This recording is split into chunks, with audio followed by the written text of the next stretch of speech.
Man.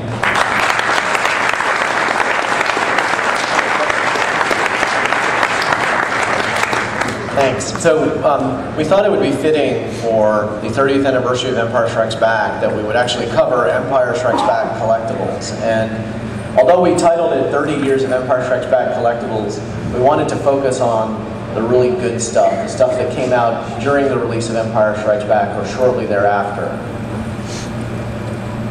So just to kind of start us off, this is a fairly rare type of piece from Empire Strikes Back, not a production item by any means, but this is a clapper actually used in the film.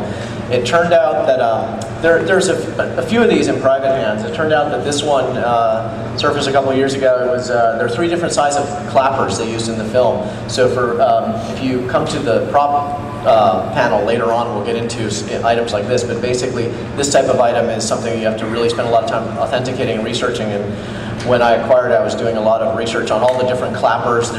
There are actually at least over a dozen clappers they used in the filming. I looked at a lot of stills of the movie, and depending on the scene, depending on if it was second unit, they would use different clappers. And in those days, it was a chalkboard, and with the other films, they used more updated technology. This is also something that is not going to be the typical first thing that comes to your mind when you think of a collectible. You think of a lot of the things that are more retail products, and so we're going to cover the gamut. We're starting here in '79, as you can see. I mean, this predates the release of the movie, so there are some Empire Strikes Back collectibles that go back even before the release of the movie. Yeah, and since we do it chronologically, ironically, a lot of the rare, unique stuff comes up front because that was stuff used in the filming, but we're also going to cover the whole range of Empire Strikes Back collectibles. So continuing with that theme, here are some early items from Empire Strikes Back that were some crew items, and they're both coasters that were given to the cast and crew.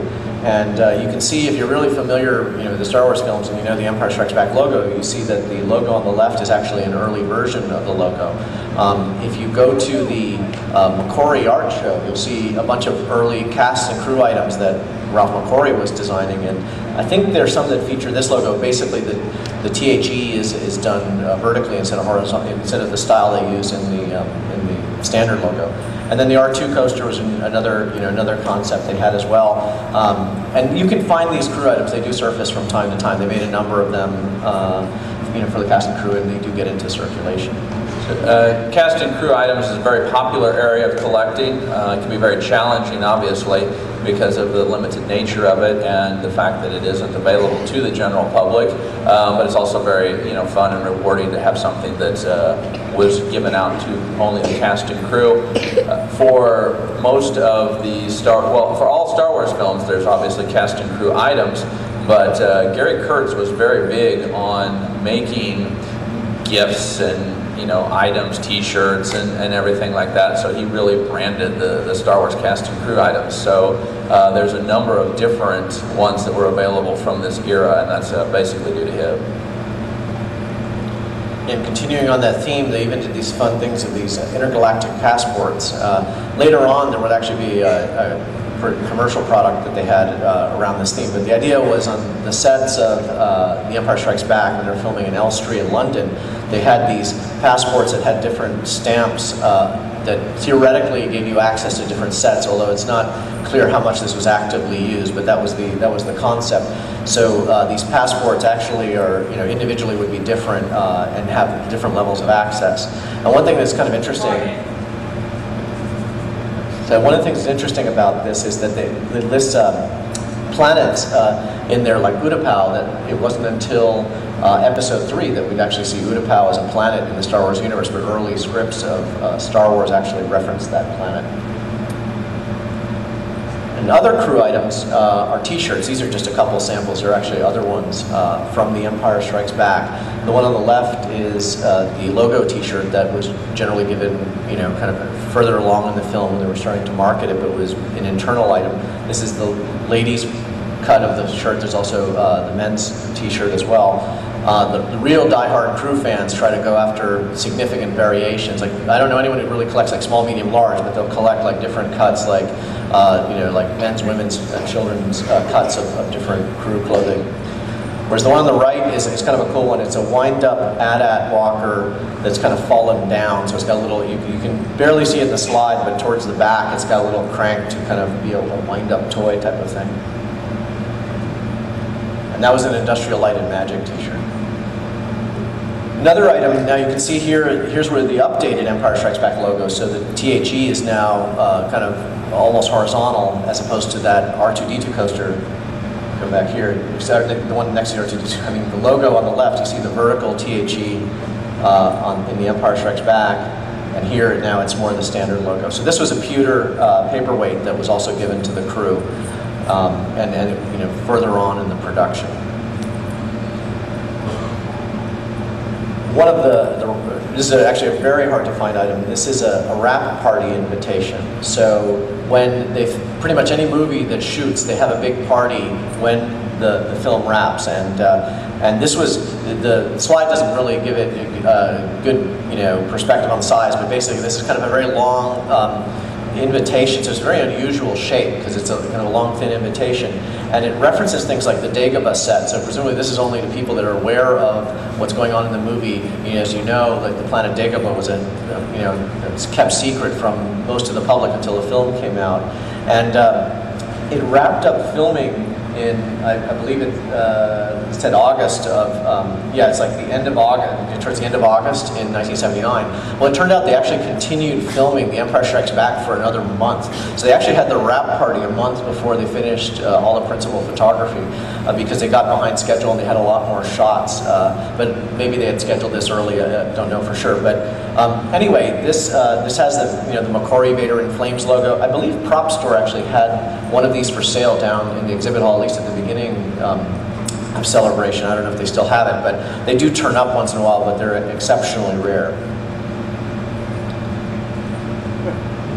Then, among other Empire crew items, once, you know, after the film came out, Yoda was used extensively in Lucas Company Christmas cards. So every year, the Lucas companies would issue a Christmas card, and for many years they were Star Wars themed. There was a period where they stopped using Star Wars themed cards, but during this time they were using Yoda on several of the cards, and so I believe this is the 81 card. They had two different versions, a blue and a white version of the card at Yoda as Santa. As some of you are probably aware, Hasbro issued an action figure based on this artwork and this Christmas card, you know, several years back. So it's kind of an iconic kind of Christmas card image from Lucasfilm. And this was done by Ralph McQuarrie, another image that you know, instead of just doing all the pre-production art and different things like that he's known for, he also would do several of the internal pieces as well. And this is my Norway Parka from the filming of Empire Strikes Back. Once I got it, I had to try it on, but... How come you're not wearing it today? Yeah, I don't think I wear it in Orlando in August, but... so anyway, these are actually very difficult to look for. I've been hunting one down for many years before I finally got one. But basically, the people that worked on location in Finse, Norway, each received one of these outfits, and you'll see it used extensively. When you see behind-the-scenes shots from The Empire Strikes Back, you see people wearing these. And so those of you who are very familiar with the behind-the-scenes imagery in Norway, you know, you see these suits extensively. You see Irvin Kershner wearing it, Gary Kurtz wearing it. All these folks are wearing either the jacket or parts of the outfit. And so each one was personalized. It has nameplate of the actor or crew member's name. Sometimes there are variations in the patches they have on them, and generally they have the Vader in Flames patch. They have Star Wars, you know, Norwegian unit on it. They're really cool cast of crew items. But for many crew collectors, the Empire piece, this Empire piece is one of the holy grails of crew collecting. Well, when we get into some of the production pieces, this is always one of the fan favorites from the Empire era. And as you're probably aware, there's a reproduction of it that's available down in the Star Wars store right now. But I mean, it's the quintessential kind of geek chic, I guess you would say, for you know, apparel there. You have your Yoda hat, and if the big green ears sticking out of the side of your head didn't give away who you were, they had to stick the name patch on the top there too. And this cap comes in actually different colors, so the real diehard Yoda Ears cap people will try to get all the variants. I actually don't know anyone who has all the different colors. And then also, the company made this thinking cap actually, also in addition to the caps they sold commercially, they also made some of the caps for the cast and crew as well. Another good one, everybody knows the Underoos. If you were at the Lucas Stewart main event earlier, you got to see the classic Underoos commercial. They showed that there, and so here we have the great, infamous Underoos, one of the classic items from that era. Just various different characters in their outfits in underwear form. Some of you may still be wearing them today.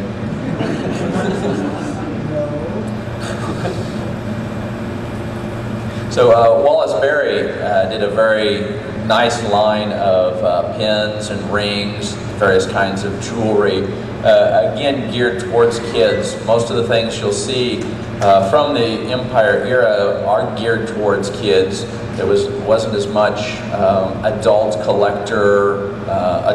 collector mentality. It was just basically kids and, you know, original use items, and not thinking of them as collector's items or limited editions or any of the things that you have today. So the display for this is really cool. It's a dimensional Vader bust, and then inside of his chest were where you would put all of the different boxes of jewelry.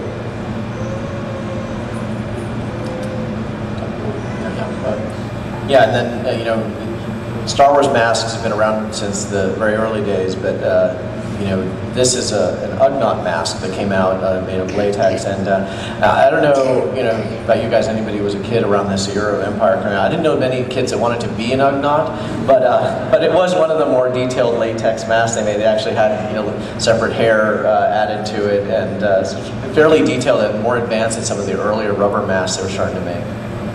Don Post was the company that made those. And there weren't very many that they did for Empire. They did a lot of updates from the Star Wars line, and then they did obviously Yoda, and of course everybody's favorite Ugnaught. And Don Post made masks for many years. So from the first, you know, 3PO Vader, Chewbacca, and Stormtrooper masks, the kind of classic first four masks, to you know, well into the late '90s, they were continuing to make masks for Star Wars. They were one of the longest running licensees of Star Wars stuff. And this is another kind of, this is a costume piece from Spain, and it's kind of an unusual piece. I love actually the Halloween costumes, or just general kids costumes from Spain. They tend to have these huge boxes, and they were very creative in the designs. Like, so for example, the Princess Leia has this kind of glitter logo in the lower left corner, kind of very kind of early '80s style.